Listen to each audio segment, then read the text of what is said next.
মহাজন মুস্তাফিজুর মালিক হাফিজাহুল্লাহ থেকে কিছু কথা শুনবো বা আবেদন শুনবো। আসসালামু আলাইকুম রহমতুল্লাহ।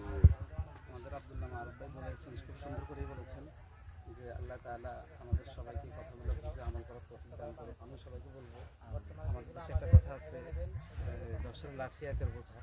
আমরা যদি বিত্তশালী যারা আছি তারা যদি একটু চেষ্টা করি, তাহলে আমাদের আশেপাশে যে সমস্ত অসহায় মানুষগুলো আছে সেগুলো কিছুটা হলেও একটু ভালো জীবনযাপন করতে পারবে। আমরা আমাদের অবস্থান থেকে অল্প পরিসরে হলেও চেষ্টা করি।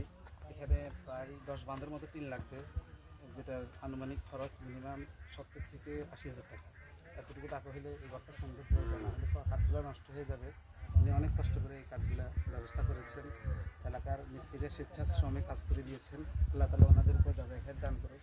এখানে উনি মুসলমান, আবার কিছু সনাতন ধর্মাবলম্বী আমাদের বাইরেও আছেন, ওনারাও একজন ইমাম সাহেবের এই সহযোগিতায় গিয়েছেন।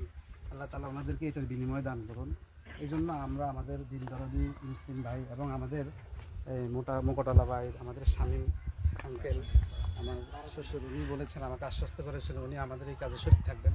এভাবে আমরা যারা পারি সবার অবস্থান থেকে অল্প করি হলেও একটু শরীক থাকার চেষ্টা করি। ইনশাআল্লাহ আমরা আশা করি এই ঘরটা হয়ে যাবে একজন অসহায় আলেমের মুখে হাসি ফুটবে ইনশাআল্লাহ। আশা করি আমরা সবাই এগিয়ে আসবেন, এই আশাবাদ ব্যক্ত করি। আসসালামু আলাইকুম। এই পর্যায়ে আমরা একটু